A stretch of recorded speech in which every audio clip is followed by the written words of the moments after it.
वडिलांची जमीन आहे आणि माझा हिस्सा त्यामध्ये सुरक्षित आहे, ही एक चूक जी आहे ती लाखोंचं नुकसान करून जाते। आणि जर समजा अशा जमिनीमध्ये वाटप नसेल तर अजून जास्त नुकसान येथे होतं। यामध्ये होतं काय, जर समजा वाटप नसेल तर इतर भाऊ त्यांचा हिस्सा विक्री करण्यासाठी अडथळा करतात। तसेच एकाला जर पैशाची गरज असेल तर जमीन असून देखील त्याला पैसे मिळणं मुश्किल होतं। तसंच बँक लोन देखील मिळणं येथे मुश्किल होत असतं। आणि जर समजा त्या भावंडांपैकी एकाने जर कोर्टामध्ये दावा दाखल केला तर इतरांना देखील त्याचा त्रास होतो आणि याच कारणामुळे नंतर पश्चाताप होतो की आधीच जर आपण रजिस्टर वाटणी केलेली असती तर बरं झालं असतं। त्यामुळे सातबाऱ्यावर जरी नाव असले तर त्यामध्ये माझा पूर्ण हक्क आहे असे होत नाही। कारण येथे जरी एकाचे नाव असले तरी इतर भावंडांना समान हक्क असतो। यामध्ये हिंदू वारसा कायद्यानुसार जर वाटप झालेले नसेल तर इतर वारस जे असतात ते देखील संयुक्त मालक म्हणून तेथे गृहीत धरले जातात।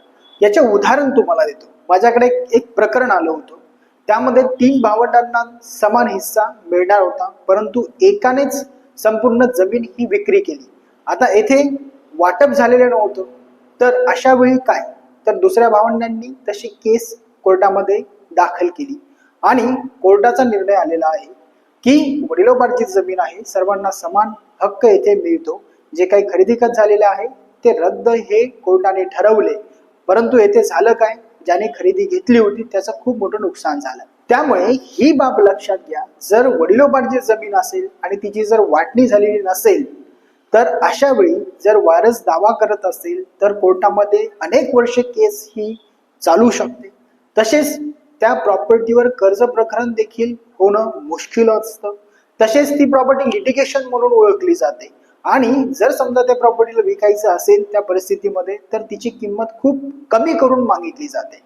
त्यामुळे सांगतोय, जर समजा तुमच्या प्रॉपर्टीची वाटणी नसेल तर तशी लेखी वाटणी नोंदणीकृत करा किंवा तहसीलदार कलम 85 नुसार करून घ्या किंवा कोर्टातर्फे वाटणी करून घ्या।